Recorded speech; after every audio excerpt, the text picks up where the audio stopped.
Bienvenidos, este es un panel y a la vez un podcast de diseño y diáspora. El tema de hoy es educación en innovación social. Entonces vamos a charlar un poco con tres magníficos educadores y después de charlarles vamos a pasar el micrófono a la audiencia, y como en esta audiencia hay un montón de estudiantes y profesores y profesoras, queremos tener preguntas de muchos de ustedes. Entonces yo preparé algunas preguntas y otras preguntas espero que surjan acá en el salón. Y cuanto más difíciles esas preguntas, mejor. Mi nombre es Mariana Salgado y esto es Diseño y Diáspora.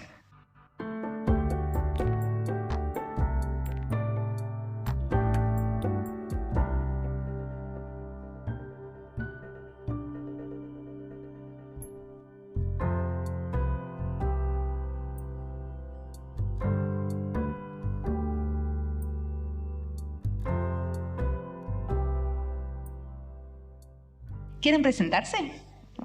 Bueno, mi nombre es Eduardo Naranjo, yo soy diseñador industrial de base, especialista en proyectos de desarrollo y hice una maestría en la Politécnica de Valencia sobre gestión de diseño y desarrollo de productos. Y trabajo como docente en la Universidad Nacional en la sede de Palmira hace 5 años. ¿Y dónde es la sede de Palmira? En el Valle del Cauca. Muchas gracias. Sí, mi nombre es Teresa Magal y pertenezco a la Universidad Politécnica de Valencia.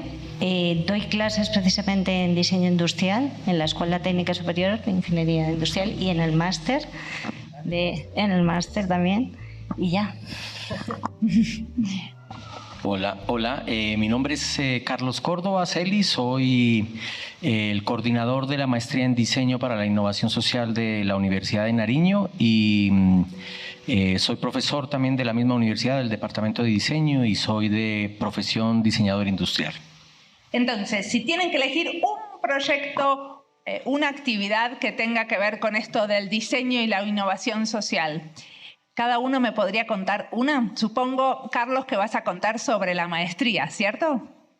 Sí, podría entenderse la maestría como un producto de diseño, que de hecho lo es. Yo creería que el ejercicio de la maestría ha sido todo un proceso de trabajo de innovación social, porque desde el principio de la formación del proyecto de la maestría se construyó de manera, pues no diría que colaborativa, pero sí muy participativa en varios de estos eventos que hemos hecho aquí en la ciudad de Pasto, en Colombia, en donde hemos tenido invitados internacionales que evidentemente después de hacer, digamos, toda una reflexión cuando se viene este tipo de actividades o de eventos académicos, encuentran que había suficiente insumo para desarrollar un proyecto de posgrado, en este caso en temas de carácter social. No hablábamos de innovación social, pero sí de carácter social. Y a partir de ese insumo que tuvimos en el año 2013, se creó el proyecto de la maestría en diseño para la innovación social, que tiene, digamos, o busca por lo menos tener una serie de particularidades tomadas de la región y con un énfasis particular teniendo en cuenta pues, el contexto del territorio en el cual nos encontramos. Y supongo que algo que tiene que tener de particular es que es una maestría en diseño. Entonces, ¿de qué manera es diferente hablar de diseño en el contexto de la innovación social? Esa pregunta es bien interesante porque creería que en Colombia existen varios posgrados en innovación social y yo creería que los proyectos de posgrados en innovación social en Colombia surgen en gran parte por el tema del Plan de Desarrollo Nacional que se dio en el primer gobierno del presidente Santos, y obviamente surgieron porque había una política pública nacional alrededor de la innovación social. Y obviamente una de las líneas de implementación de esta política era la formación de profesionales en innovación social. Sin embargo, siempre la pregunta es ¿cuál es el énfasis desde el diseño? Yo siempre digo que el énfasis del diseño es precisamente el concepto de lo que yo denomino, pues, o bueno, no denomino, sino que se conoce como el concepto de creatividad social. Y es el ejercicio de que el principal insumo de los diseñadores o de las disciplinas creativas en los procesos de colaboración y de construcción de innovación está dado en el ejercicio de la creatividad social, es decir, de la construcción creativa de resultados de innovación social, que digamos, podríamos decir que lo puede hacer cualquier profesional, pero creería que las disciplinas creativas por su misma formación tienen una tendencia particular al ejercicio del trabajo colaborativo en los procesos creativos, más que en los procesos de levantamiento de la problemática, en los ejercicios de trabajo creativo, y ese es el que buscamos sea el énfasis dentro de la maestría. Perfecto. ¿Querés, Teresa, contarnos sobre un proyecto, una actividad, algo que una esto de la educación y la innovación social? Tenemos una tormenta divina, ¿no? ¿Se dan cuenta qué lindo es estar adentro de este auditorio y no en la calle? Eso es verdad. Dale. A ver, el concepto de innovación social que nosotros encontramos en Europa, y tú sabes, Mariana, que el contexto es un poco diferente aquí, ¿no? A lo que es Latinoamérica. La verdad es que nosotros lo trabajamos más bien como elemento muy, o sea, no vertebrador como aquí ocurre, sino como una técnica más o como un método más. No se entiende como se está entendiendo en Latinoamérica porque aquí sé que hay una necesidad. En cambio, yo diría que en Europa la educación de la innovación social se lleva más a un método que no le da el valor que debería darle a nivel de las escuelas, sinceramente. ¿A vos te parece que en Europa es solamente una metodología la innovación social? Porque yo no coincido con eso, pero me encantaría que me lo expliques. Sí. A ver, normalmente es porque los alumnos, cuando hablas de innovación social y les pones el caso, no lo ven tan cercano como a los estudiantes que a lo mejor aquí en Latinoamérica sí que lo ven a través de esas asociaciones cercanas que tienen. Como las asociaciones que nosotros tenemos son mucho más, ¿cómo te diría?, más amplias, ellos no les ven las posibilidades que tienen. Esa es mi opinión, porque algunas veces he hecho yo alguna presentación de lo que es innovación social y ellos no lo captan. En cambio, aquí lo captan a la primera. No sé si te ha pasado a ti. Un caso en que sí lo captaron y te parece que podría ser un buen ejemplo. Pues, a ver, sí que lo han hecho, por ejemplo, con alguna institución con deficiencias cognitivas o con aquellas enfermedades relacionadas con la salud mental. Yo estuve en un proyecto precisamente que, bueno, en realidad al final fue un proyecto muy sencillo en el cual relacionamos arteterapia de fotografía, talleres de fotografías para gente esquizofrénica. Eso fue en una población cerca de Valencia, Gandía, y ese alumno se involucró tanto que empezó a estudiar, hizo su suficiencia investigadora y después hizo una tesis doctoral y además llevó su grupo de investigación relacionado con esa. Y la verdad es que yo lo entiendo así, que aquello fue una innovación importante, una innovación social importante para ese sector de gente esquizofrénica que no tenía cómo trabajar o cómo expresar sus emociones, lo hicieron a través de la fotografía. Te explico cómo era el taller. Él cogía a estas personas, se las llevaba con una cámara de fotografiar a la playa, hacían sus dinámicas y después hacían una exposición. Estuvieron haciéndolo casi 10 años y siempre, es lo que decía él, cada sesión cada año era una cosa nueva y entonces él le motivó a él para hacer una tesis doctoral. Fue muy bonito para él. Hermoso el ejemplo. Eduardo tiene un montón de proyectos. Tenemos que elegir uno y yo sé que esto le va a costar un montón. Bueno, voy a escoger el primigenio. Resulta que por mi formación, cuando estudié proyectos de desarrollo en la Escuela Superior de Administración Pública, me metí en el tema de los proyectos de desarrollo local y regional. Esto me sirvió a mí para hacer el clic entre diseño desde la dimensión de proyecto y los proyectos de desarrollo en territorio. Entonces eso se me volvió un tema de interés desde ese momento y después que hice la maestría en gestión de diseño y desarrollo de productos, pues yo me volví gestor. Entonces la primera tarea después de hacer el posgrado por allá en el 2002 fue empezar a trabajar sobre diseño y territorio. O sea, mi tema de interés se volvió diseño y territorio. Hicimos el primer encuentro de diseño y territorio en Bogotá y establecimos un programa que se llamaba ACUNAR. Era un programa de transferencia de conocimiento en diseño a comunidades productivas que se hizo desde la Facultad de Artes, que era mi casa, y instalado en el área de extensión, en el centro de extensión académica.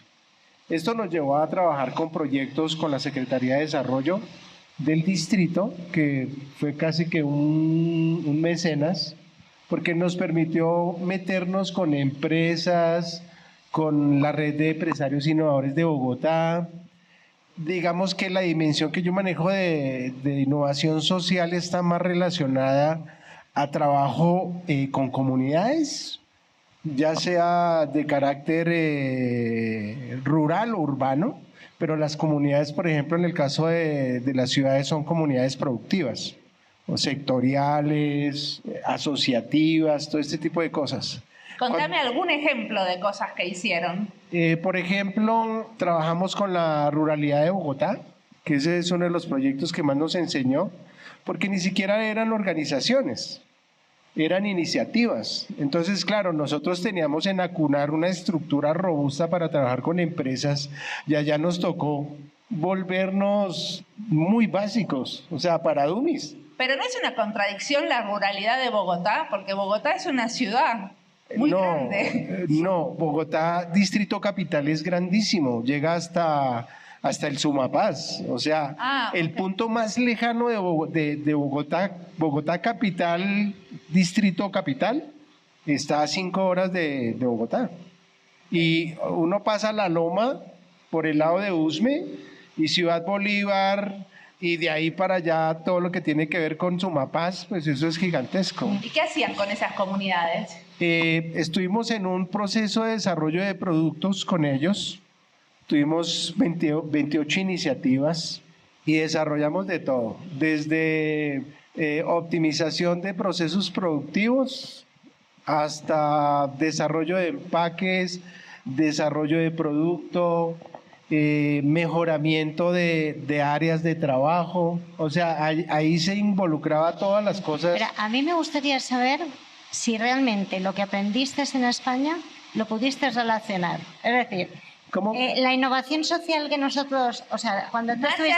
Ponete el micrófono. Cuando estuviste en España y estuviste en la maestría, ¿realmente profundizaste en la innovación social? No. Ahí está. No. Allá profundicé en desarrollo de producto y en gestión de diseño.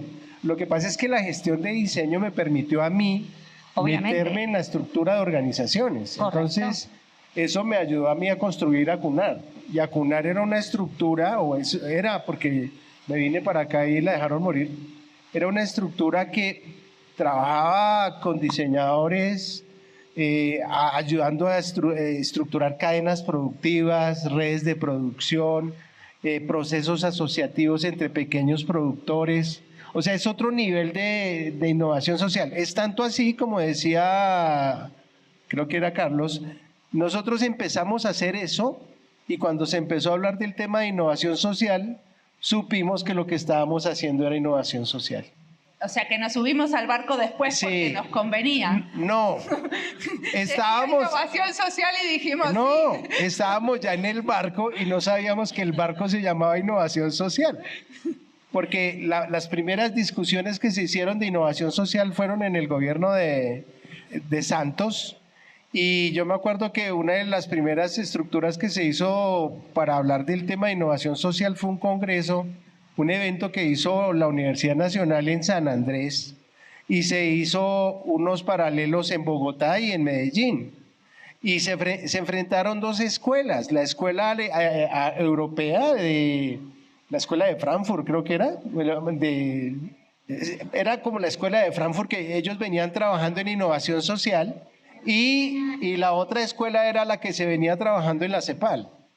Entonces eran dos miradas totalmente distintas. Ahí es donde entiendo Eduardo, una de las preocupaciones que tenemos siempre cuando estamos haciendo estos trabajos en territorio con comunidades es cómo podemos hacer un trabajo que no sea colonialista, ¿no? ¿Cómo hacemos con estos diseñadores blanquitos que van al territorio, ¿no? O Universitarios. Dejan de ser blanditos. Dejan de ser blanditos. En el momento que ven la situación dicen, ¡ah! Esto les cambia, ¿eh? A algunos les cambia la vida y les cambia el esquema, porque ellos vienen de la parte teórica. A los diseñadores y diseñadoras nos cambia la vida, pero hay que poner mucho cuidado, ¿no?, en esa relación y en esa colaboración. Desde la educación, ¿no?, porque son 3 educadores. Claro. ¿Cómo hacemos para educar a alumnos que tengan esa sensibilidad y que puedan hacer y implementar un diseño de no colonial? Por ejemplo, nosotros en el caso de ACUNAR tuvimos que teorizar el programa. Y una de las cosas que hicimos en primera instancia fue salirnos de la facultad y nos fuimos a ciencias sociales. Entonces, lo primero que adoptamos fue el IAP de Falsborda, y eso fue prepararnos para ponernos las botas y trabajar de otra manera. O sea, trabajamos con IAP, la segunda, IAP? Investigación, Acción, Participación. Gracias. Participativa. Acá en el podcast necesito abrir todos los acrónimos. Okay. Investigación, Acción, Participativa. Una de las cosas que traía esa estructura, porque era desde sociología, era que era trabajo con comunidades, y el trabajo no era yo entro y miro a ver qué propongo, sino entro con la comunidad, trabajo con la comunidad, detectamos y determinamos las necesidades reales, porque ahí es donde en la práctica uno aporta, y es ayudarles a identificar y después a desarrollar con ellos. ¿Sí? Carlos. Yo creería que lo que dice Eduardo es supremamente pertinente en la medida en la que desde la educación, desde la academia, llamémoslo, tenemos un altísimo componente de formación teórica europea. Eso no podemos negarlo, y de hecho yo creería que todas las corrientes, por lo menos del manejo, del enfoque de lo que se puede ser innovación tecnológica o tradicional innovación social, viene de Europa. Y obviamente el ejercicio realmente que corresponde a los educadores, en este caso latinoamericanos o colombianos, es precisamente empezar a hacer resignificaciones de esos procesos desde el territorio y hacer ejercicios de recomprensión de todos estos procesos. Como dice Eduardo, por ejemplo, en el caso de la implementación de la investigación, acción, participación de Falsborda en los procesos de diseño, en su momento fue supremamente interesante, y es una modalidad o es un enfoque específico de trabajo en el territorio que es muy latinoamericano. En el caso nuestro, por ejemplo, con el tema de la maestría, lo que nosotros hemos hecho es lo contrario. Estamos inmersos en diseño y obviamente pues administrativamente yo no me puedo ir de la Facultad de Artes, pues porque para mí es un problema. Yo tampoco me fui.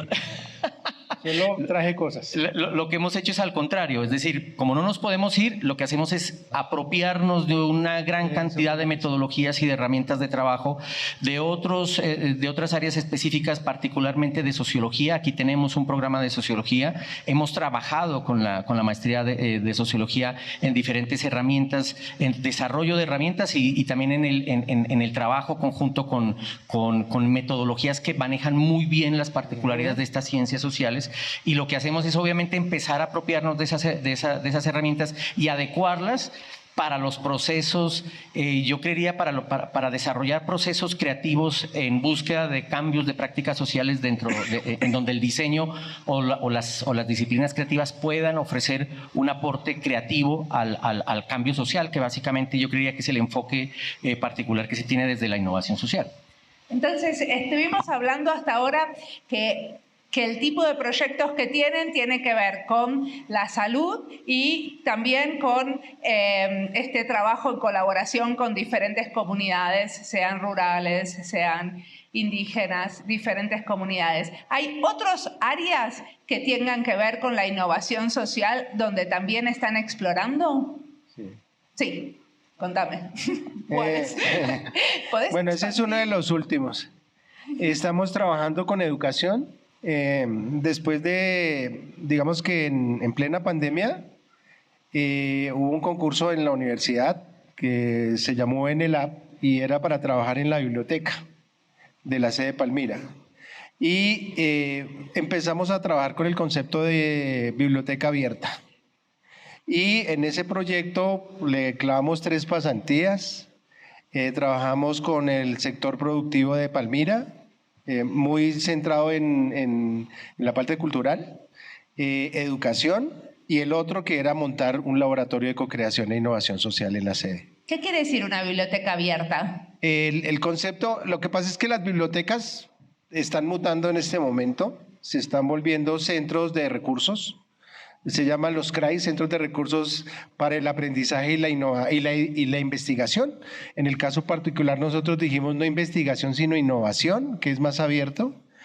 Y en esa medida lo que empezamos fue a mirar cómo la biblioteca se abría a la comunidad con un objetivo. Porque el estudio que hicimos de educación nos dimos cuenta que hay una brecha entre la educación básica y media y la educación superior, llámese técnica, tecnológica o universitaria. Y más o menos los niveles de deserción en la universidad son del 40%. Después de pandemia, 50%. Entonces, eso en términos de recursos del Estado, pues es muy 50% de deserción escolar en las universidades. Sí. Es un montón. Claro, lo que pasa es que no pasa en los primeros semestres, ¿no? Eso va pasando graneadito. Entonces, los primeros que no se adaptan al modelo universitario, al modelo de pensamiento universitario, como lo llamo yo, terminan desertando en los primeros 2 semestres y ahí está un alto porcentaje, que puede ser del 15 o el 20%. ¿Pero eso es que no se adaptan los estudiantes o es que no nos adaptamos nosotros a que hay nuevas maneras de enseñar? Yo creo que es de ambas cosas, Las universidades no han aprendido que las cosas cambiaron. Yo pienso que la universidad está en crisis como modelo. Y la segunda, el sistema educativo básico y medio no ayuda mucho. Entonces, esa brecha empezamos a analizarla y hicimos un proyecto que se llama Para Reducir la Brecha y empezamos a trabajar con un colegio piloto en Palmira, que es el Pablo VI. Entonces, trabajamos con gente del colegio, profesores del colegio, la gente de la biblioteca, porque lo que queríamos nosotros era desarrollar herramientas y elementos que permitieran el apoyo en los procesos de formación de los diferentes grados del colegio. Dentro de todo eso llevamos ya 3 años. En los primeros 2 años, en el primer año, año y medio, llegamos a la conclusión de que lo que tocaba era empezar a desarrollar el modelo de pensamiento universitario en el colegio, para que apenas llegaran los chicos a salir del grado 11, cambiar de casa, no más. Entonces, 2 cosas aparecieron ahí. Una, la implementación de los procesos de investigación en el colegio y la formación por proyectos. Entonces, nos metimos en el tema de la formación por proyectos, que ahí es donde engancha el diseño. Después de darle vueltas y todo, vamos a hacer un piloto en 4º y 5º de primaria. Entonces, en 4º y 5º empezamos el piloto y nos vamos para arriba y después nos vamos para abajo. Para empezar el tema de investigación, muy de exploración en los chiquis. Por ahí encontramos un ejercicio que estamos explorando que hicieron no me acuerdo si es en Dinamarca o en Noruega, que están metiendo el proceso de diseño en formación desde kinder, o sea, y transición. Pero eso también lo hicieron acá, ¿no? Tengo entendido que la Escuela de Futuros te hacía eso también. Es que yo no sé, Colombia. Lo que pasa es que aquí hay muchos teguas, o sea, perdón que lo diga, pero eso es como cuando se puso de moda el diseño participativo. Eso apareció todo el mundo experto en diseño participativo y en la práctica de diseño participativo no tenía nada, porque en la práctica lo que se hacía era trabajar con comunidades y hacer esa invasión de las cosas, lo que hace Artesanías de Colombia, y perdón si alguien trabaja con Artesanías de Colombia. Entonces teníamos que en esto de la innovación social estamos trabajando con comunidades en proyectos de salud y también en proyectos de educación. ¿Hay otras áreas donde están trabajando ustedes? Sí, de hecho, pues digamos que dentro del ejercicio de la maestría lo que siempre buscamos es la articulación de lo que pues, se denomina la cuádruple hélice, y básicamente es trabajar no solo con comunidades, sino también con el sector privado y el gobierno. Yo creería que dentro de la maestría y obviamente por el carácter territorial del departamento, del lugar donde se encuentra la maestría, que es en el sur de Colombia, hemos trabajado mucho con comunidades.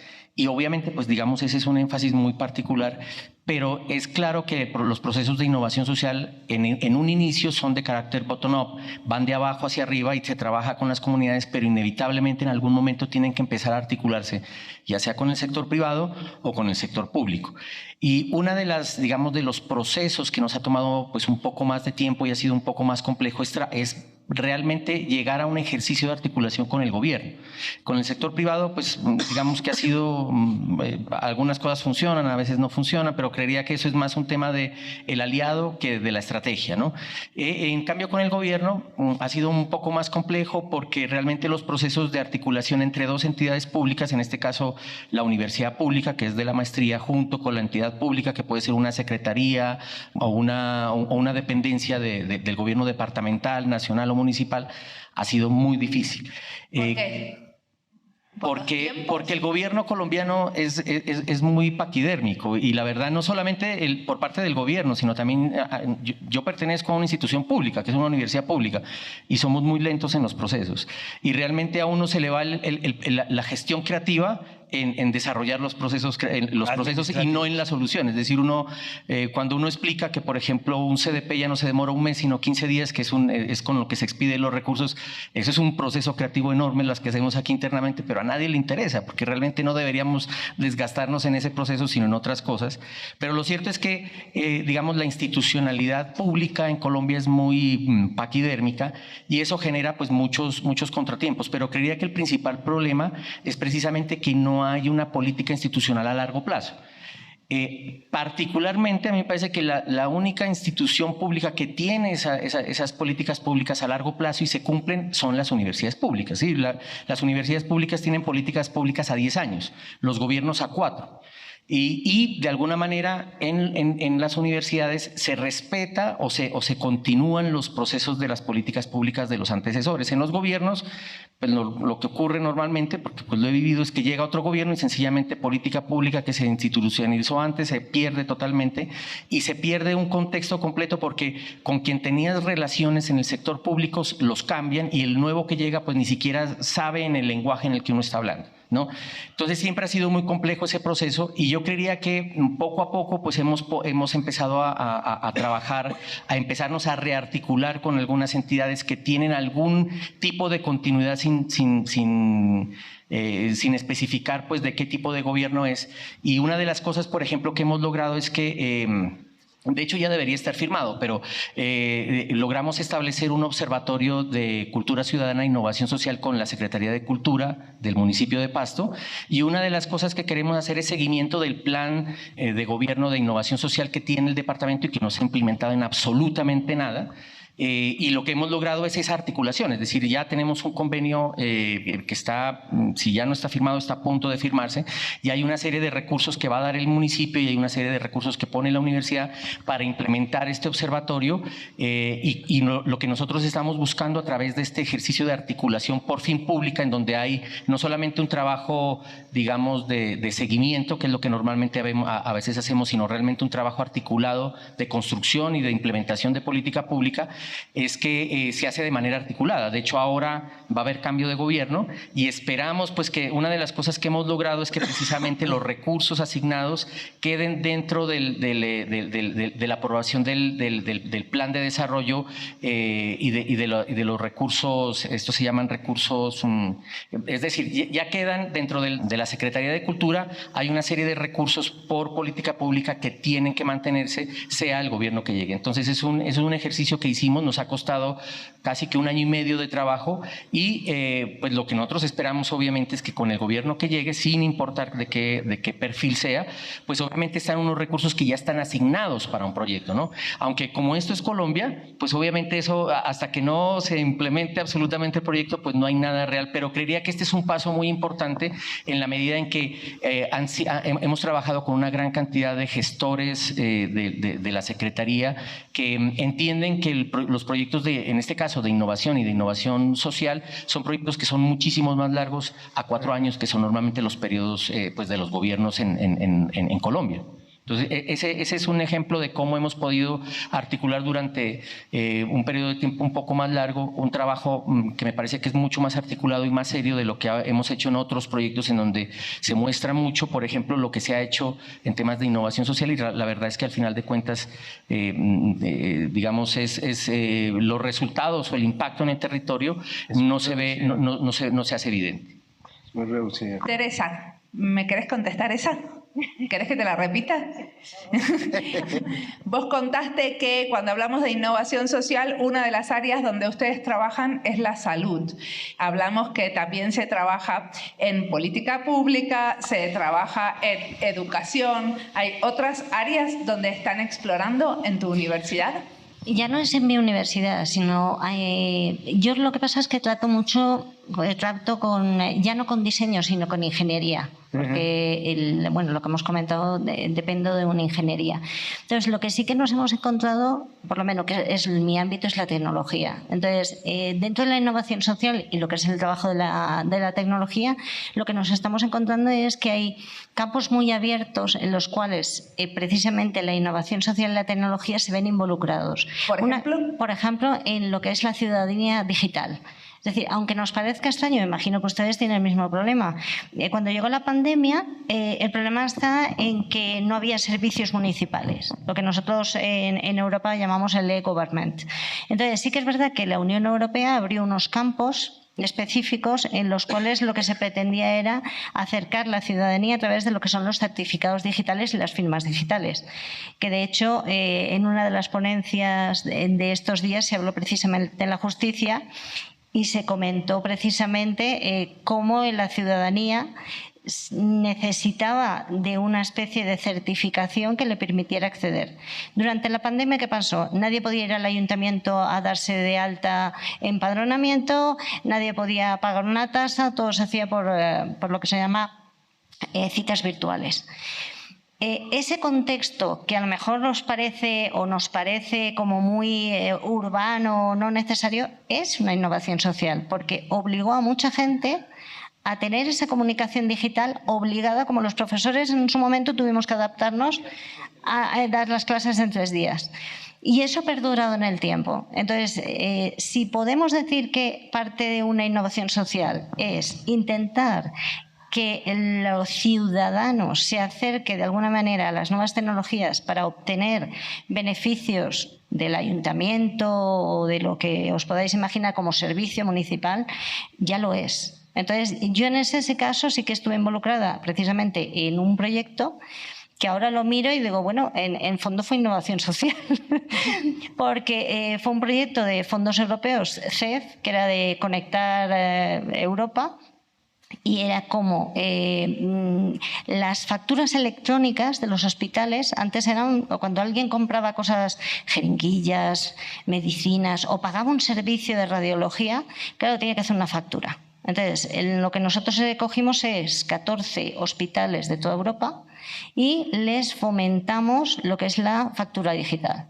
A raíz de ese proyecto, después salió otro que sigo diciendo yo que a lo mejor tiene su aspecto también, y es relacionado con el Servicio Andaluz de Salud. Cuando los extranjeros en Europa vienen a España, tienen un problema y tienen que ir al hospital, necesitan un certificado digital sanitario que les permita acceder. Entonces, ahí estamos viendo, a lo mejor no es el mismo contexto que aquí, pero es una necesidad ciudadana y es un contexto que a lo mejor dentro de unos años nos vamos a encontrar aquí, porque lo hemos detectado en el caso de justicia. Es decir, cuando se han tenido que poner... Nosotros en España decimos las denuncias y ustedes dicen... ¿Cuál es la palabra? ¿Cómo decís? Las denuncias. Denuncias, las tutelas. ¿Vale? Imagínense cuando alguien tenía que hacer una tutela.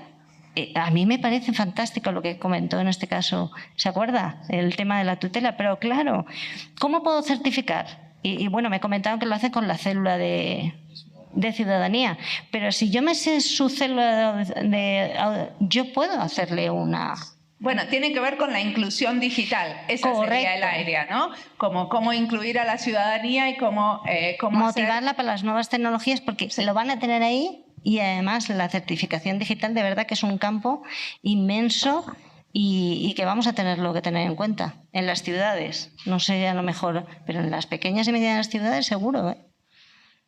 No sé si es una cosa que a lo mejor no lo ven ustedes como un contexto de innovación social, pero yo lo veo totalmente. No, totalmente, sí. Yo, digital, por supuesto. Claro, por supuesto, y tampoco creo que porque hay más o menos necesidades no es innovación social. Creo que todas las sociedades tienen diferentes necesidades y en todas estamos excluyendo a una parte de la población, en todas tenemos poblaciones vulnerables, o sea que los proyectos de acción social desde el diseño siempre tienen cabida. Imagínate lo que está pasando en España. Sabéis que España es un país realmente de personas mayores.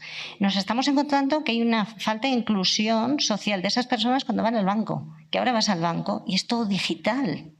Entonces, ahí se necesita una innovación social importante con este tipo de personas. Entonces, ustedes como que se me adelantaron a la pregunta que venía, que son las oportunidades, ¿no? Porque Carlos mencionaba que habría como muchísimas más oportunidades en trabajar conjuntamente y en colaboración con el sector público en Bogotá, en Colombia en general. Y vos mencionabas esto de que por el envejecimiento de la población, ahí hay como un área de oportunidades. ¿Hacia dónde vamos? ¿Hacia dónde tendrían que ir estos proyectos de innovación social en el futuro? ¿Hacia dónde les parece que tendríamos que formar a los próximos actores en esto? En la inclusión. Es decir, una cosa tan sencilla como es la inclusión digital. Inclusión digital e inclusión social, incluso. ¿Eso cómo sería? Es que normalmente los diseñadores... sí, nosotros los diseñadores hay veces que no tenemos en cuenta ese tipo de conceptos en el contexto del momento contemporáneo en el que vivimos, porque muchos lo vemos como unas cuestiones técnicas, metodológicas, pero esa inclusión cuando la tienes delante muchas veces no la sabes cómo resolver. Como que no haya discriminación en la sociedad, ¿a eso te referís? A eso es. Sí. Entonces no sé si vosotros os habéis encontrado en esa situación. ¿Qué otras?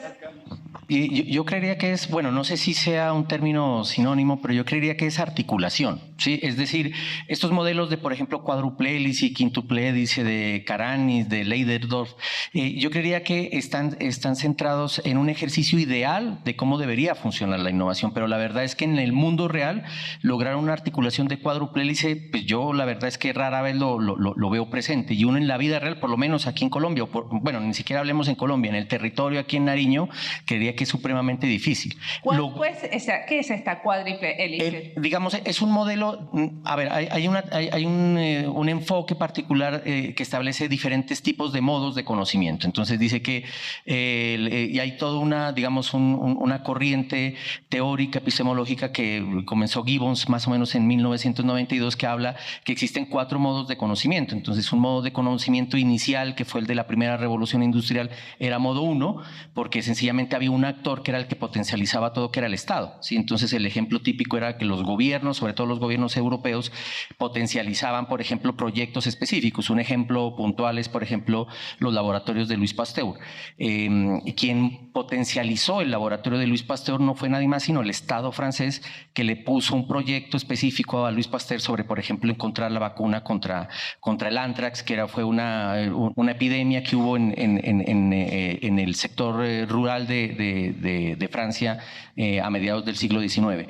Entonces, lo que habla Gibbons es que a medida que va avanzando, pues digamos que obviamente esto no es lineal, pero a medida que pasa el tiempo, más actores se empiezan a involucrar en el proceso de innovación. Entonces, él dice que después de esa implementación, ese primer actor inicial, que es el Estado, son los estados nacientes, especialmente en Europa, viene un segundo modo de conocimiento, que es la empresa privada. Y básicamente es lo que él denomina como el capitalismo cognitivo, que es básicamente el ejemplo puntual de un capitalismo cognitivo son las farmacéuticas, ¿sí?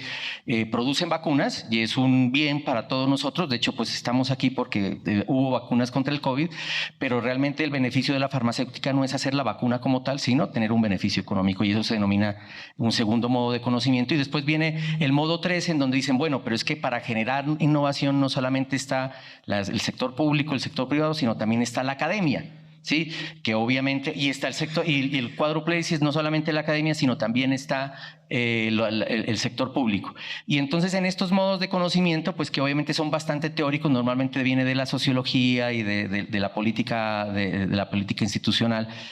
La verdad es que esa articulación de cuádruple hélice, cuando uno la lee y cuando uno la escucha, pues suena muy bonito, pero en la articulación real es muy difícil encontrarla. La cuarta es las organizaciones de la sociedad civil. Claro, ¿no? y la cuarta es la que viene de la sociedad civil y son los procesos bottom-up que vienen de abajo hacia arriba, en donde la sociedad civil es la que desarrolla, implementa proyectos y a partir de ahí empieza a generarse procesos de innovación social que, vuelvo y repito, en algún momento, cuando quieren pasar a convertirse en política pública, pues tienen que articularse ya sea con la academia, con el sector privado. Bueno, con el sector privado posiblemente no, pero sí, por ejemplo, con el gobierno. Entonces, en esa medida, digamos que yo creería que el futuro, si uno ve el futuro como un futuro utópico, sería un ejercicio de articulación. Y ese ejercicio de articulación no es otra cosa que enseñar a trabajar de manera colaborativa con los diferentes actores. Pero eso que suena tan fácil, tú mismo lo comentaste ahora en tu presentación, es muy difícil, tan difícil como, por ejemplo, que en este tipo de articulaciones, y creo que también Santiago lo comentaba ayer en su presentación, es casi que un ejercicio de traducción porque uno inevitablemente tiene que sentarse a trabajar, por ejemplo, con un abogado. ¿Sí? Y entonces el abogado, por ejemplo, lo que hablamos, lo comentaba ayer Santiago, él habla otro idioma, pero es claro que cuando el abogado me escucha a mí, pues uno como diseñador, él tampoco entiende lo que estoy hablando. Entonces, eso que suena tan fácil, ejercicio de articulación, me parece que es un proceso que es complejo y que necesita un proceso de formación que, pues en este caso, creería que uno de los representantes más importantes es precisamente la academia, enseñar a articular. Ese creería yo que es como el enfoque desde la academia.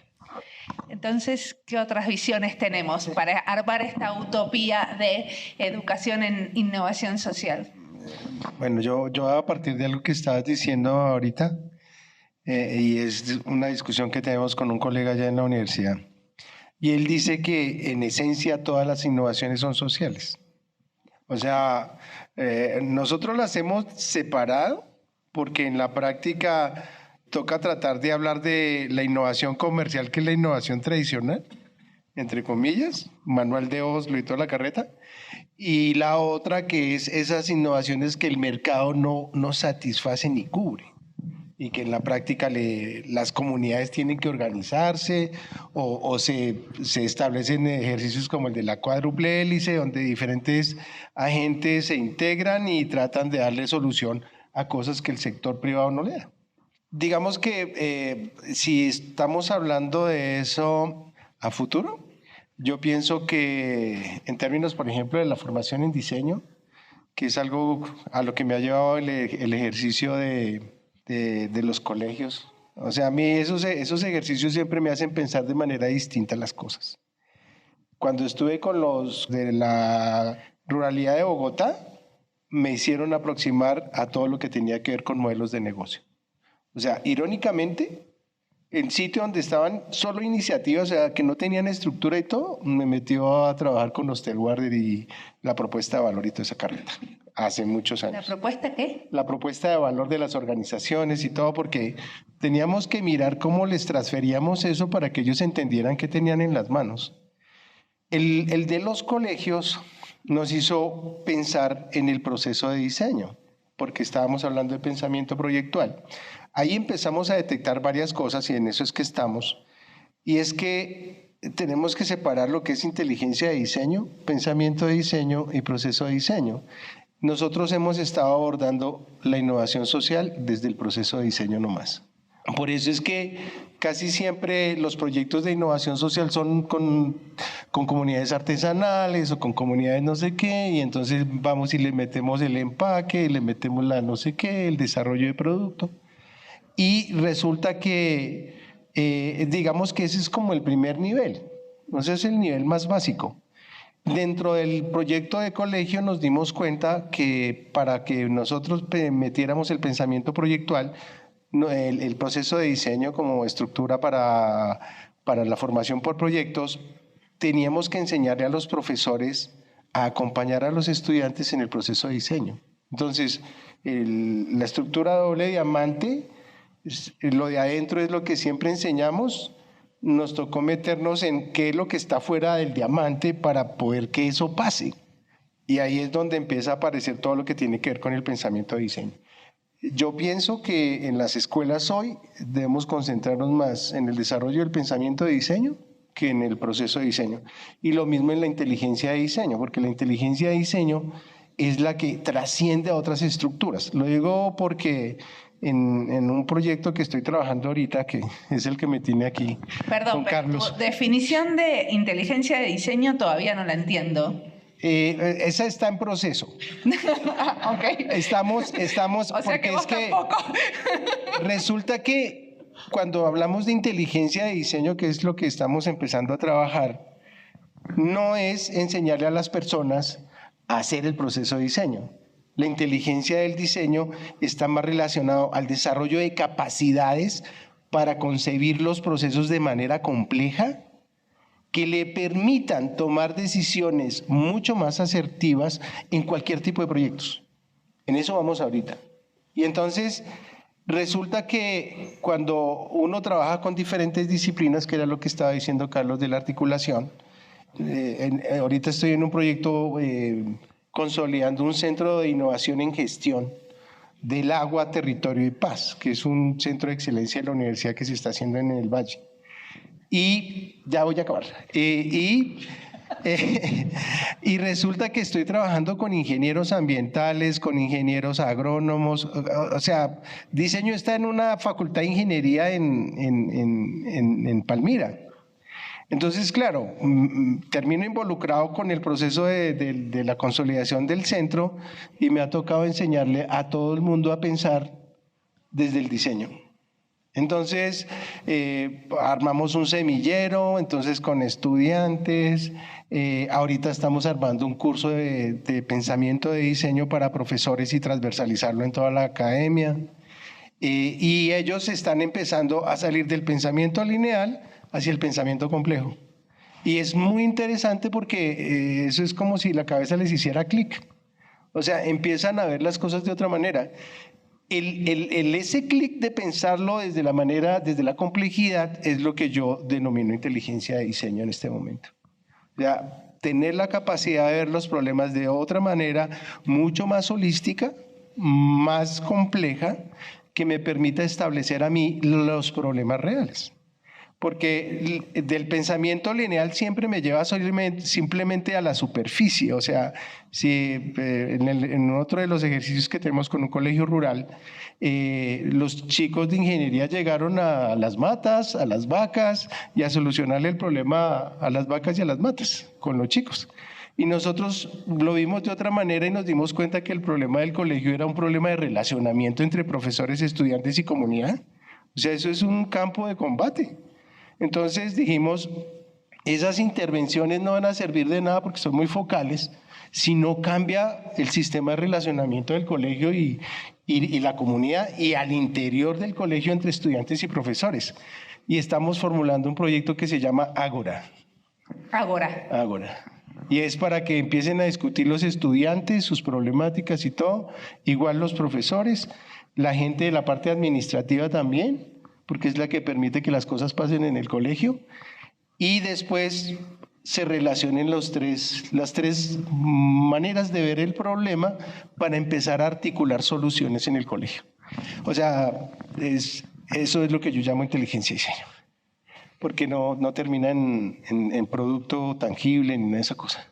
Bueno, a mí me gustaría también comentar un tema precisamente ahora de las definiciones que estaba dando Eduardo, de cómo tenemos, digamos, cómo definimos nosotros dos términos que creo que son importantes desde la maestría en diseño para la innovación social. Uno es precisamente el tema de pensamiento de diseño y el otro es el tema de definir la innovación y la innovación social. Sobre el tema del pensamiento de diseño, yo personalmente pues soy bastante crítico, no sobre el pensamiento de diseño, sino por la comercialización que se ha hecho del término, ¿sí? Es decir, el pensamiento de diseño, cualquier cosa es pensamiento de diseño. De hecho, en algún momento hay un estudio, yo no sé dónde lo leí, en donde hay más, o sea, quien presta los servicios o quien ofrece servicios de pensamiento y diseño normalmente son administradores de empresa o tienen otra profesión y no son diseñadores que los mismos diseñadores, ¿no? Porque se convierte en una metodología y es una metodología cliché que nos venden la idea de que si aplicamos una metodología de esta determinada manera o si ponemos post-it sobre la pared, entonces somos creativos, y eso no hay nada más lejano que eso en la vida real. De hecho, nosotros hemos tenido muchos problemas con las comunidades, porque a nosotros las comunidades, por ejemplo, cuando trabajamos con ellos nos dicen, si vienen a poner post-it no vengan. Pero, claramente así. ¿Qué es poner post-it? Porque no el sticker, cuando uno pone en las paredes los papelitos, los post-it.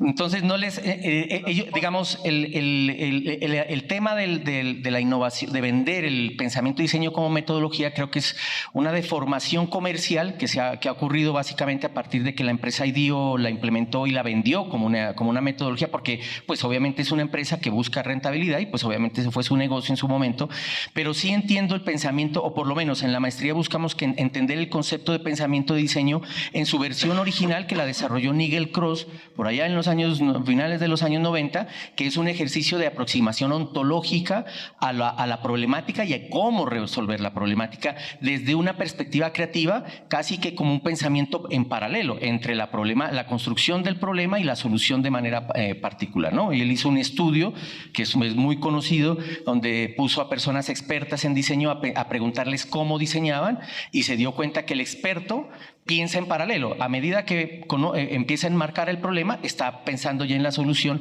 Y los estudiantes de primer semestre, que fue donde él hizo el estudio, no recuerdo, en una universidad en el Reino Unido, en varias universidades, piensan de manera lineal. ¿Sí? Y esto que suena tan sencillo es lo que busca el creativo experto, piensa en paralelo, el creativo novato piensa de manera lineal. Eso es un enfoque de un modo de conocimiento, y de hecho hay una gran cantidad de artículos. Hay uno de un profesor de la Universidad de Delft, que es de apellido Dorst, que tiene un artículo precisamente sobre pensamiento y diseño, en donde él explica que no es una metodología, sino es un enfoque ontológico.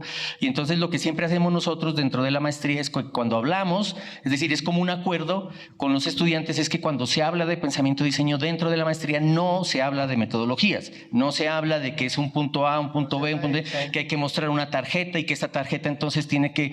No es eso, el pensamiento y diseño no tiene nada que ver con eso. Ese es el primer tema. Entonces, cuando en la maestría hablamos de pensamiento y diseño, digamos, nos quitamos este término que cuando yo, por lo menos, cuando no trato de invocarlo en ningún otro escenario que no sea en la maestría, porque creo que tiende a que se confunda el término, a que yo cuando hablo de pensamiento y diseño hablo de metodología, y es todo lo contrario. De hecho, por ejemplo, la escuela de Stanford, que vende el design thinking lineal, o sea, no hay nada más contrario al design thinking que la metodología de la escuela de Stanford, que es lineal. Por eso yo solamente invoco el pensamiento de diseño dentro de la maestría cuando los estudiantes saben y asumen que el pensamiento y diseño no es una metodología, es otra cosa. Eso por ese lado. Y en el tema de innovación, yo sí creo que hay una particularidad entre la innovación tradicional y la innovación social. Yo sí creo que hay una diferencia. Me encanta que estén en desacuerdo. Contame cuál es la diferencia. Yo creo también estoy de desacuerdo, pero no lo iba a decir. Quiero que ustedes digamos, bueno, no es que esté en desacuerdo totalmente, sino que yo creo que, digamos que inicialmente el tema de la innovación social se entendía, o bueno, todavía se entiende, como la satisfacción de necesidades insatisfechas que no ha cubierto el mercado. ¿Sí? Entonces, el tema, ahí está todo lo social, es decir, si el mercado no tiene una rentabilidad, pues en todos esos lugares donde no hay rentabilidad, ahí entra la innovación, que tiene otro tipo de enfoque, y eso se llama innovación social. Ese es un primer enfoque que creo que es primario, y creo que es muy subsidiario del concepto tradicional de innovación. Sí, de innovación. Y de innovación tradicional, que está centrado en el capitalismo cognitivo, que es básicamente la innovación y el proceso creativo están completamente atados al proceso de producción de riqueza. Es decir, una empresa o una entidad produce innovación, produce procesos creativos para poder hacer algún ejercicio de acumulación de riqueza. Si no hay eso, no hay innovación, ¿sí? Y realmente yo creería que el tema de innovación social no está orientado a cubrir las necesidades que no cubre el mercado, sino que tiene un objetivo completamente diferente. Mientras la innovación tradicional el objetivo fundamental de la innovación tradicional, como lo vemos en el, digamos, en el mundo occidental moderno, es decir, desde mediados del siglo XIX, la innovación es la herramienta para desarrollar destrucción creativa, es decir, para hacer acumulación de riqueza. La innovación es una herramienta para acumular riqueza en la competencia que existe entre los mercados. La innovación social, entonces la innovación está orientada a crear productos y servicios para acumular riqueza, ¿sí? La innovación social es completamente diferente y está orientada al diseño de prácticas sociales, que es otra cosa completamente diferente, ¿sí? ¿Qué es? Las prácticas sociales son procesos las prácticas sociales son todas esas cotidianidades que hacemos los seres humanos de manera colectiva y que asumimos de manera particular como algo positivo y es algo que está, digamos, asumido como una verdad social, que no necesariamente es algo institucionalizado. Por ejemplo, ¿qué es una práctica social? La higiene. ¿Sí? Nosotros, el hecho de que todos los días nos bañemos es un ejercicio de una práctica social que se impuso desde principios del siglo XX, porque antes pues todo el mundo no tenía acceso ni a una ducha ni a un retrete. Entonces la higiene es una práctica social. De hecho es tan práctica social que la higiene en Norteamérica o en Latinoamérica es diferente, por ejemplo, a Europa. Sí, de hecho, por ejemplo, nosotros no nos bañamos todos exacto. los días, te comento. De hecho, por ejemplo, en TikTok hay muchos videos en donde, por ejemplo, unos novios, que uno es latinoamericano y la otra es europea, y le pregunta, ¿tú cada cuándo te bañas? Y la otra dice, una vez a la semana, y eso es práctica social. Sí, o sea, en Europa es normal que uno se pueda bañar una vez a la semana. Aquí, pues se supone que uno tiene que bañarse todos los días, pero eso no tiene nada que ver con la salud ni nada, es una práctica social. Entonces, hay un sociólogo alemán que es Jürgen Hochwald, que dice que mientras la innovación tradicional está orientada a los productos y los servicios, la innovación social está orientada al diseño y rediseño de prácticas sociales. Es decir, el diseñador hoy en día, en lugar de diseñar productos y servicios, debe apoyar de manera colaborativa en los procesos de diseño de prácticas sociales. Y con las prácticas sociales vienen después los productos y los servicios. Entonces, es un enfoque diferente porque en la versión tradicional hay productos y servicios que después afectan las prácticas sociales, y por eso nosotros tenemos problemas, por ejemplo, con los adultos que tienen sus celulares inteligentes y no los pueden utilizar, porque primero llega el objeto y después desarrollamos prácticas sociales alrededor de eso. Entonces, en la innovación social lo que se busca es qué necesidad se tiene sobre la práctica social y después viene la tecnología, ¿sí? Entonces, en ese cambio que parece muy, digamos, no sustancial, hay un cambio completamente diferente en cómo se debe entender el proceso creativo. De hecho, por ejemplo, con los estudiantes de primer semestre, lo primero que hacemos con la introducción a la innovación social es que al final presentan un proyecto de innovación social. Y es supremamente difícil sacarlos de que hagan productos y servicios o sistemas. Dicen, no, es que yo voy a hacer un ecosistema. No piensa en el ecosistema, no piensa en el producto, no piensa en el servicio. ¿Qué práctica social es la que quiere cambiar? Pero cuando hablamos de innovación social, ¿no estamos también hablando de cuidar la vida, cuidar el planeta, cuidarnos entre nosotros? Porque no es solamente diseñar prácticas sociales, pero todo eso tiene un objetivo como muy concreto. Pero mira que, para darle paso a Eduardo. Estoy de acuerdo con Carlos. La forma como nosotros cuidamos el mundo es una práctica social. Sí, es decir, es diferente como, por ejemplo, nosotros cuidamos el mundo desde la visión eurocentrista, como por ejemplo lo hacen los territorios ancestrales aquí. Y uno dice, no, es que es una forma, es su sabiduría. Yo en el fondo, el tema del concepto de sabiduría, pues obviamente yo respeto mucho el término, pero creería que es un ejercicio de práctica social que desarrolla el territorio. Ahora, lo que uno debe analizar es cuál de estas prácticas sociales es más sostenible para el medio ambiente, si el enfoque eurocentrista, por ejemplo, de reducción de plásticos, o el enfoque, por ejemplo, de ser más amable con el tratamiento del manejo de la materia prima, por ejemplo, con la Pachamama, con las comunidades ancestrales. Pero al final de cuentas son prácticas sociales. ¿Sí? Eso es una práctica social. Obviamente tienen un carácter cultural enorme y obviamente pues ya estamos hablando de una práctica social cuando se implementa en un territorio y permanece en un territorio durante muchísimo tiempo, ya deja de ser una práctica social y hace parte del acervo cultural. ¿Sí? Por ejemplo, como nosotros, aquí un ejemplo así muy sencillo, los carnavales de negros y blancos. Eso es una práctica social que se instauró como parte del acervo cultural de la región, y cualquiera que venga aquí durante los días del carnaval pues asume que está en temas de carnaval y tiene que adecuarse a él, porque si tú vienes al carnaval y no adaptas las prácticas sociales del carnaval, pues es mejor no venir, ¿sí? Porque precisamente, que es lo que a veces ocurre con algunas personas que dicen, no, es que a mí no me gusta que me pinten, es una práctica social. Al final de cuentas, todo se reduce a eso. Eduardo. Difiero de Carlos. Me encanta. Acá hay pasión y motivación. Espero que sea entretenido para ustedes. ¿Por qué lo digo yo? Porque es que de todos modos cualquier resultado de diseño genera práctica social. O sea, en la dinámica natural, lo que pasa es que depende de la dinámica y el abordaje como uno asuma el proceso. Porque si yo como le decía yo a los chicos cuando son chicos, chiquitos, les digo, una cosa es diseñar para los demás y otra cosa es diseñar para mí. ¿Sí? O sea, si yo asumo el proceso de diseño como que voy a hacer lo que me gusta a mí, pues estoy diseñando para mí, no para el otro. Entonces, cuando yo estoy diseñando para el otro, lo primero que tengo que hacer es conocer el otro y parte del reconocimiento del otro son sus prácticas sociales. Sí, porque de una u otra manera yo debo darles respuesta, ¿sí?, a la situación a la cual voy a intervenir. Entonces, a donde difiero con Carlos es que eso no es una dicotomía, o sea, no es esto o es esto, es totalmente integral. Lo que pasa es que si uno lo ve desde la dinámica de mercado, cualquier práctica social que uno haga va a solucionar problemas y situaciones concretas que terminan beneficiando a la gente de una u otra manera en términos económicos. Pero puede llegar a causar un impacto negativo. Igual, en pero el eso ambiente, depende, pero es que eso depende del enfoque. O sea, es como a mí un libro que me marcó mucho que se llama Filosofía del Diseño de Wilhelm Flusser, tenía un artículo sobre las armas. Y decía, cuando usted vaya a meterse a diseñar, alguien tiene que diseñar las armas, porque es un mercado. Si usted en términos éticos no está de acuerdo con diseñar armas, no las diseñe, no se meta en ese parche.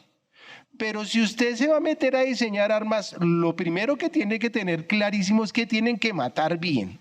Porque si no matan bien, el que se muere es el usuario. ¿Sí? Entonces, en esa práctica, pues yo creo que hay mucho del papel del diseñador y el rol del diseñador en términos de la ética y de lo que hace como diseñador. Sí, o sea, yo pienso, hay cosas en las cuales no me meto. A diseñar armas, por ejemplo, no. ¿Pero te parece en innovación social cuando uno tiene un arma nueva? No, eso era solo un ejemplo de Wilhelm Flusser. Pero en la práctica lo que digo yo es que el resultado del diseño tiene que ver mucho con la ética del diseñador, del equipo que está ahí.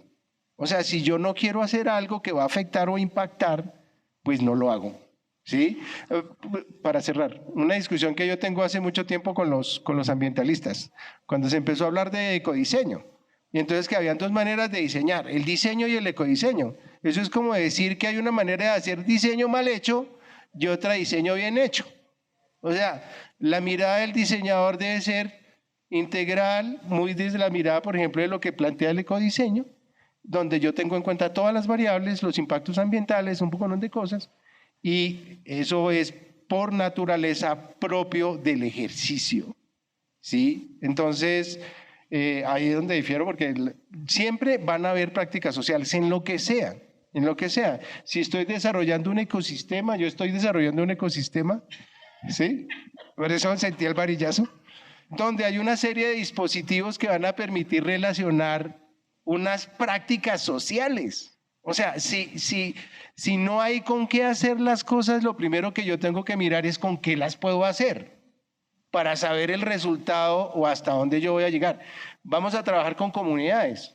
Pero para trabajar con comunidades pues necesito un observatorio de consumo y producto, necesito una cosa de desarrollo comercial y de servicio, necesito una unidad de desarrollo de producto, necesito una unidad de innovación y emprendimiento, porque si esas cosas, por eso ya te preguntaba lo de la conferencia tuya, que si había seguido el proceso, si esos ejercicios que se hacen en territorio no se apalancan en las dinámicas de mercado, No estoy hablando de las dinámicas de mercado capitalista ni nada de esas cosas, porque yo puedo generar otros modelos de mercado, ¿sí? De relación entre oferta y demanda, menos invasivos o lo que sea, pero si no se apalancan en esas dinámicas de mercado, tienden a desaparecer y a morir, porque ahí sí es como el cuento, cuando el hambre entra por la puerta, el amor sale por la ventana, es la misma cosa.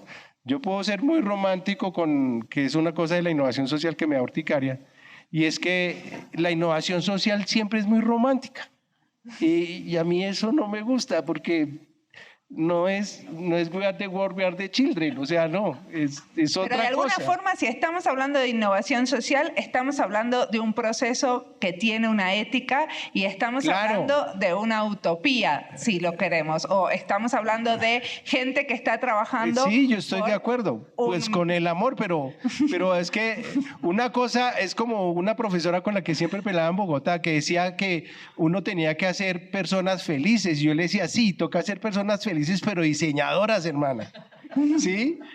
No es una cosa o la otra, son las dos. Perfecto. Teresa, estás en desacuerdo con los dos, ¿cierto? A ver, es que como se han hablado tantos temas, aquí se ha mezclado de todo. Entonces, hay ciertas cosas que yo soy muy pragmática. Entonces, inteligencia de diseño, yo no creo en la inteligencia de diseño, en ninguna de sus acepciones. ¿Por qué? Porque realmente es cultura de diseño, pensamiento de diseño. No, en realidad son personas. Si la analizas bien, un diseñador puede ser cualquier persona que realmente en el ámbito de incluso del desconocimiento, es la adaptación al medio, a esas necesidades sociales. Entonces, en ese momento lo que tiene a lo mejor es un pensamiento estructurado, crítico, que le permite desarrollar. Quien desarrolló, por ejemplo, la rueda, o quien desarrolló cualquier avance tecnológico en la época más ancestral, no tenía conocimientos, pero sí tenía un pensamiento crítico de decir, o lo mejoro o no puedo conseguirlo. Entonces, llegar a un momento de decir ahora actualmente que existe una inteligencia de diseño, yo no lo veo así. Es decir, es un cúmulo de aptitudes, capacidades que tiene esa persona de desarrollar algo incluso intuitivamente. Porque tú lo ves cuando tienes alumnos que intuitivamente son capaces de sacar las cosas, o incluso un agricultor, vas a visitar su casa y de repente ha desarrollado algo que tú dices, y lo ha hecho por una necesidad. Entonces, esa necesidad social lo que fomenta a lo mejor en la actualidad con tantas tecnologías, y a lo mejor como profesores nosotros, es el pensamiento crítico, que es lo que se lleva ahora, ¿no? En todos los sentidos. Yo no sé si entiendo... No, yo sí creo en las inteligencias múltiples. Ahí estamos, entonces. Vamos a dejarlo acá porque me gustaría darle la palabra a la audiencia y que les hagan un poco de preguntas. Y primero, por supuesto, a los estudiantes que están acá. No vamos a dejar intervenir a estos vejetes de la primera fila hasta que tengamos por lo menos 2 preguntas de los estudiantes, y como siempre tenemos tiempo. Así que formulen sus preguntas. Buenas tardes, mi nombre es José Lazo. Digamos que mi pregunta va enfocada a, decías lo de que digamos dentro de cambio, de lo que es esto de alcaldías y esto, se pierde el proceso. Entonces, digamos, quiero aterrizarlo aquí, digamos, por ejemplo, la anterior vez hubo lo del metaverso, que también estuvo muy interesante, y en esta estamos tratando pues lo que es esto de innovación social, pues también enlazándolo al podcast. Entonces, digamos, por ejemplo, los que estuvimos en el taller contigo, digamos, por ejemplo, hubo unas ideas, y ahorita con esto, digamos, de innovación social me parece como interesante cómo se enlaza eso, y digamos, por ejemplo, esos procesos, cómo los seguimos aquí, digamos, dentro de la universidad, ya como para, digamos, uno como estudiante, empezar a hacer ese trabajo también dentro de las comunidades. Espera. Todavía no entendí la pregunta muy bien. O sea, ¿cómo seguimos con las semillitas de ideas que fuiste encontrando? Adquiriendo dentro de estos espacios. Digamos, por ejemplo, con tu taller que hicimos como lo de los 5 capítulos, y habían unas ideas pues interesantes, y digamos cómo eso lo enlazamos ya con lo que está pasando dentro de la universidad, que dice que hay espacios, ¿no? Pero digamos, a veces el desconocimiento para los estudiantes también pues es como un poquito complicado para enlazarnos dentro de esa innovación social, ¿no? Perfecto, les cuento para los que no estuvieron que con Santiago Francisco Vela, que está acá, dimos un taller sobre cómo diseñar e investigar usando el podcast. Y ahí creamos una serie con 5 episodios de podcast. Entonces, parte de eso es cómo incorporamos lo que pasó en estos talleres, cómo incorporamos lo que estuvieron aprendiendo sobre el metaverso a la currícula y a lo que está pasando Para eso me parece que le vamos a preguntar a Carlos, ¿no? Yo creería que, pues desde la perspectiva que yo lo veo, que digamos es entender el ejercicio del diseño como una construcción o rediseñar prácticas sociales, creería que, por ejemplo, el tema de los podcasts es muy interesante porque los diseñadores o las disciplinas creativas, exceptuando obviamente música, somos excesivamente visuales. De hecho, existen una gran infinidad de metodologías que están enfocadas a sintetizar los textos escritos en imágenes, ¿no? Un árbol de problemas, ¿no? En lugar de, porque un abogado o un antropólogo escribe, entonces el diseñador pues hace un árbol de problemas porque el esquema es más fácil, porque tiene un desarrollo, digamos, visual para poder desarrollar su actividad profesional o su actividad creativa. Y a mí me parece muy interesante, por ejemplo, la aproximación de los podcasts, porque los podcasts son audios, ¿sí? Y eso genera, a mi parecer, es un ejercicio de una práctica social alternativa al diseño. Yo, que soy viejo, por ejemplo, y ahora retomo con Eduardo, porque obviamente no nos vamos aquí a ponernos en desacuerdo, tenemos un convenio en marcha, entonces eso obviamente nos vamos a poner de acuerdo, somos supremamente ya lo estoy pensando de nuevo. Entonces, yo creería que una de las cosas fundamentales es, por ejemplo, yo cuando fui estudiante, la universidad donde yo estudié, que es en la Javeriana, desarrollaron todas mis habilidades visuales, pero jamás en la vida, por ejemplo, yo tuve una clase para desarrollar una actividad sonora como proceso creativo. ¿Por qué? Porque básicamente ningún profesor desarrolló una práctica social para entender que el sonido, en este caso, pues el audio o unas notas de voces, pueden convertirse en una herramienta de construcción creativa.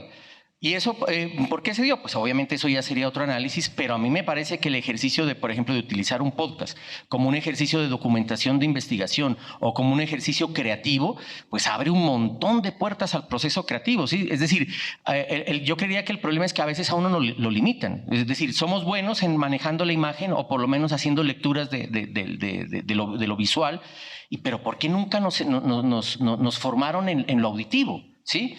Y esto que está ocurriendo ahora con los podcasts me parece que es una herramienta enorme que tienen ustedes, no nosotros, porque pues uno ya es viejo y uno los escucha.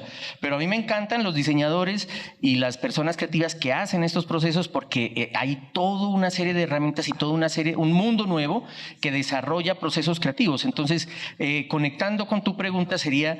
A mí me parece que estas son nuevas herramientas de trabajo y son herramientas de ahora, ¿sí? Que no se dieron antes y que se dan ahora y que abren un mundo de posibilidades enormes que obviamente nosotros, o por lo menos yo no las tuve, y que me parece que es un ejercicio de diseño, ¿sí? Yo no sé si tú eres diseñador industrial o gráfico, pero sin importar ese apellido, me parece que pues la herramienta como tal tiene unas posibilidades enormes y lo interesante ahí es cómo ustedes lo apropian eso en su ejercicio académico tradicional, porque obviamente creería que eso, digamos, lo difícil no es apropiarlo, sino cómo ustedes lo pueden implementar en cualquiera de las actividades que tienen para sus talleres, para sus seminarios, para lo que sea. Entonces creo que esa sería como la explicación que yo abordaría desde mi perspectiva. O sea que te tiró la responsabilidad, te tiró el fardo a vos. O sea que vos mismo tenés que ver cómo podés incluir estas cosas que aprendiste en tu práctica como diseñador.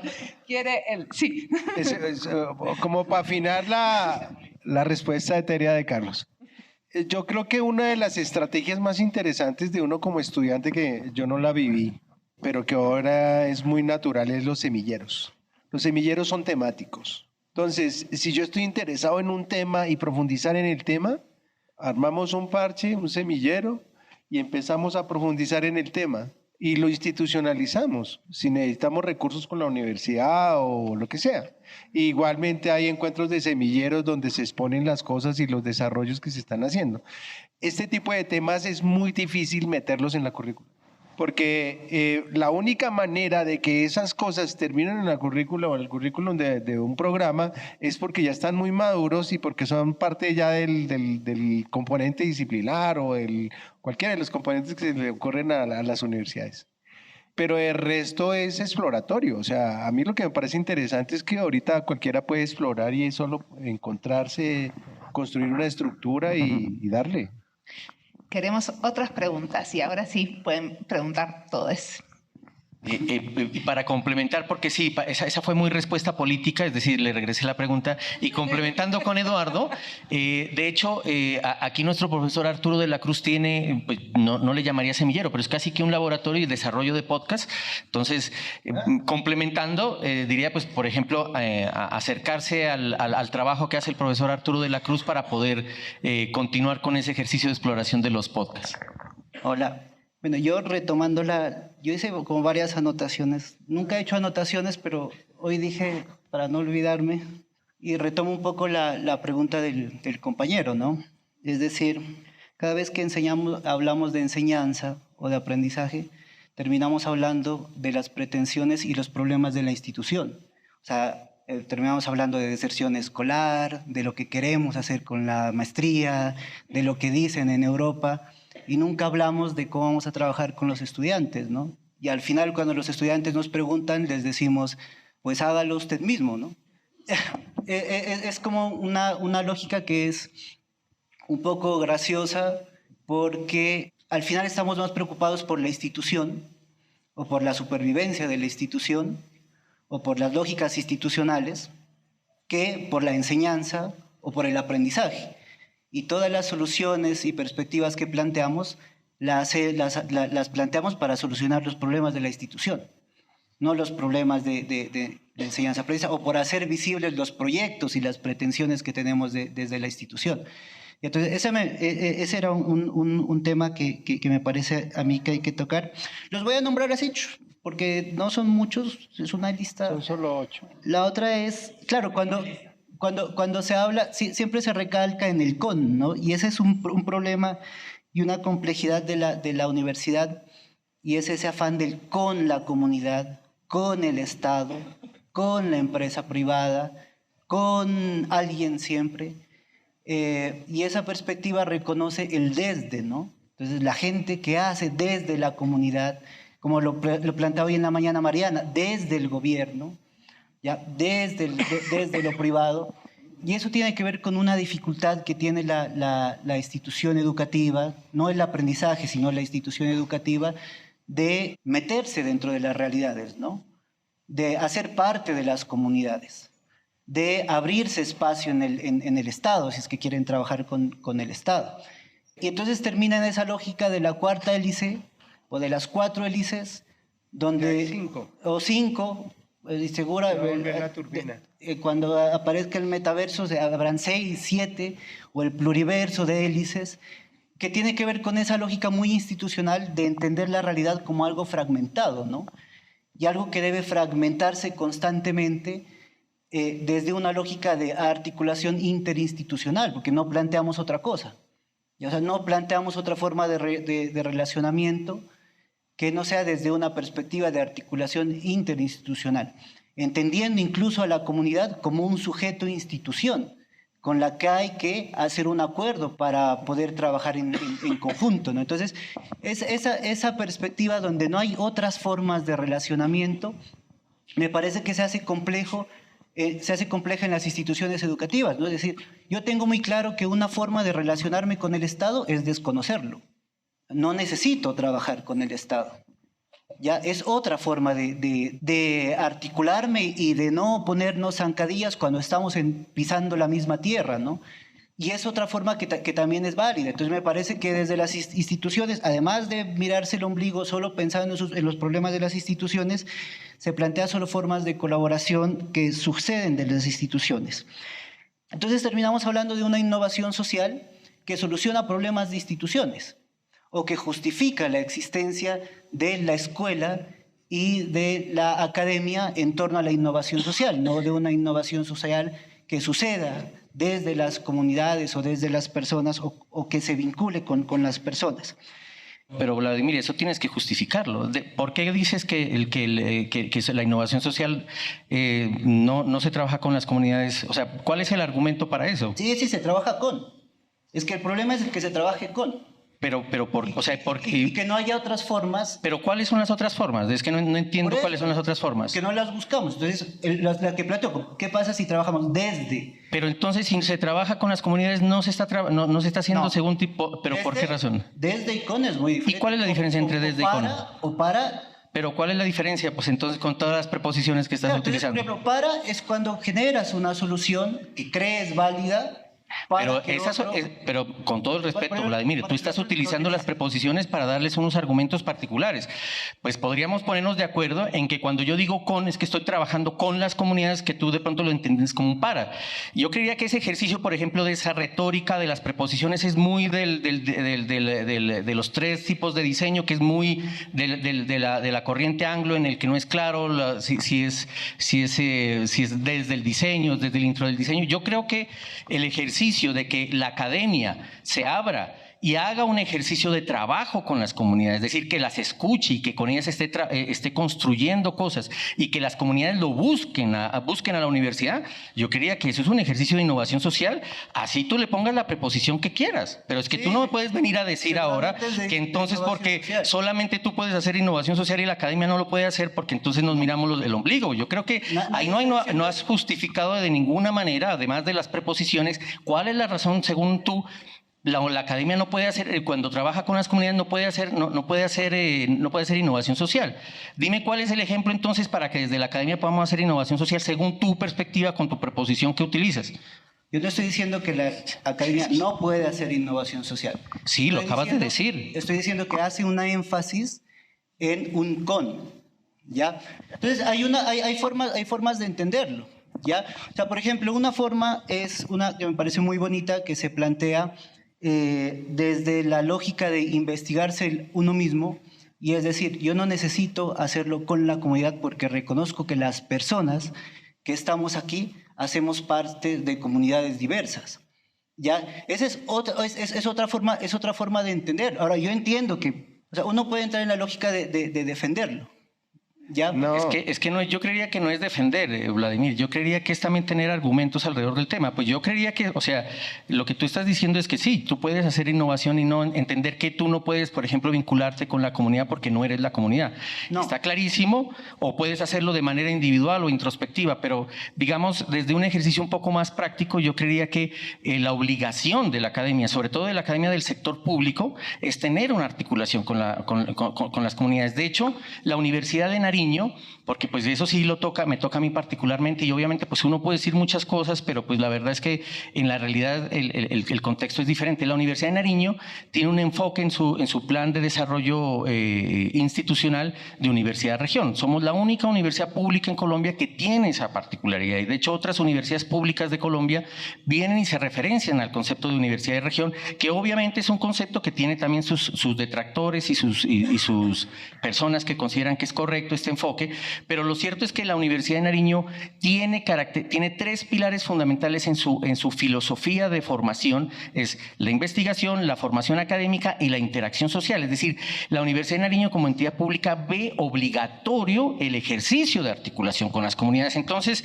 cuando tú me dices que esto es mirarse al ombligo, yo digo, es que esto es una obligación institucional de la Universidad de Nariño, y no solamente desde la maestría en diseño para la innovación social, sino de todos los programas de pregrado y posgrado, porque hace parte de la obligación institucional de esta universidad pública. Bueno, dejémoslo a Vladimir que argumente por qué te parece que esta discusión tiene que ver con esto de venir desde lo institucional. O sea, yo creo que es una discusión que es valiosa, ¿no? Y que es, digamos, de largo alcance. Yo, ¿cómo lo miro? O sea, incluso cuando Carlos lo plantea, lo habla desde la obligación institucional. ¿Ya? O sea, seguimos hablando desde lo institucional y desde la institución. Ya en ese planteamiento reconocemos a la comunidad como un otro, con el que hay que trabajar. Hay que hacerlo, o es valioso hacerlo, pero que el no generar una reflexión de la implicación de ese con nos lleva a amplificar prácticas que no son digamos, las más correctas, por ponerles un nombre. Lo hablábamos hoy en la mañana. Lo hablamos en la charla de Mariana. Discúlpame, que yo soy un poco... Tú eres docente. ¿Tú eres docente? He sido en algún momento. ¿Y tú no crees que esto ha sido, mirándolo independientemente de las instituciones, tú no piensas que esto ha sido útil y es útil para que los alumnos se dieran cuenta de la importancia que tiene ese ámbito social de la innovación? Ya con eso te debe de cubrirlo todo. Otra cosa es que independientemente te encuentras trabas, elementos protocolarios, pero en el fondo piénsalo.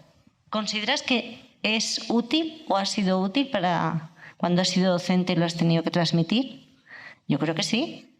Puede ser que haya sido útil, pero no verdadero, ¿no? ¿Pero por qué no es verdadero? Las sociedades son verdaderas. Hay un ejemplo que me gusta mucho, que entendí hace poco. Sí. Es decir, cuando se creó el modelo geocéntrico de la Tierra, que donde la Tierra estaba en el centro, es un modelo que es muy útil para predecir eclipses. Todavía se lo utiliza para eso. No quiere decir que de verdad la Tierra esté en el centro. ¿Ya? Entonces hay unos límites, unas delimitaciones entre las, digamos, pretensiones institucionales. Pero olvídate de eso. Olvídate de las pretensiones institucionales. ¿Tú no crees que es beneficioso enseñar a los alumnos metodológicamente, con pensamiento, con lo que te dé la ganas, que hay un beneficio importante que tú le enseñas el diseño a esas comunidades y que sean aplicadas? Porque lo más importante es eso, que sea aplicado, independientemente de la institución. Míralo así. Si lo planteas como un beneficio de enseñarle diseño a las personas... No de diseño, pero sí que le estás aportando algo. Las actividades. Ellos no te van a decir que no. ¿Alguien ha dicho que no? Yo tengo algo muy claro, y es que si yo estoy hablando con ustedes acá y digo soy profesor de la Universidad Nacional y bla, bla, bla, eso no es Eduardo. Yo estoy de representante acá de la universidad porque es una actividad académica y bla. Pero en la práctica, cuando yo estoy trabajando con las comunidades, soy Eduardo. O sea, yo no soy universidad. Yo no creo que las estructuras y las instituciones sean el problema. El problema es cómo se maneja lo que pasa en las instituciones. O sea, yo siempre he sido un poco disruptivo. O sea, tengo más enemigos que amigos por mis posturas. Pero igualmente, o me odian o me quieren. Pero en el fondo a mí no me importa, ¿sí? No me importa por una razón muy simple, porque era algo que estábamos hablando antes. O sea, así como digo yo que a mí no me gusta esa visión romántica, la innovación social, no es que no sea romántico con el tema. Lo que pasa es que no se puede quedar ahí. ¿Sí me entiende? Porque yo soy enemigo de hacer proyectos por hacer proyectos, por ejemplo. O sea, para mí los proyectos son un dispositivo para generar impacto en las comunidades, no en el proyecto, porque el proyecto es un dispositivo. O sea, si una intervención o una interacción con la comunidad, no genera un impacto a futuro, pues no tiene sentido haberlo hecho. ¿Sí? Hay una cosa que quiero... Pero hay que intentarlo. Claro. Hay que intentarlo. Claro. Independientemente lo que pasa es de la que institución. el objetivo que tú tienes que tener es que eso genere impacto, no hacer el proyecto. ¿Sí? Punto de vista personal. Hay una lógica, por ejemplo, de la innovación, y es que la innovación no sucede en el ejercicio. La innovación es post. O sea, la innovación social no existe en la medida en que no haya cambio en la sociedad. De resto es un ejercicio, no más. ¿Sí? Entonces, la innovación social sucede después de la acción, cuando eso se empieza a apropiar y genera cambio. De resto no va a pasar nada, va a ser un proyecto. Entonces, hablar de innovación social para mí es hablar del tema de innovación social, de cómo se genera la innovación social, a través de qué medios, qué herramientas, qué dinámicas.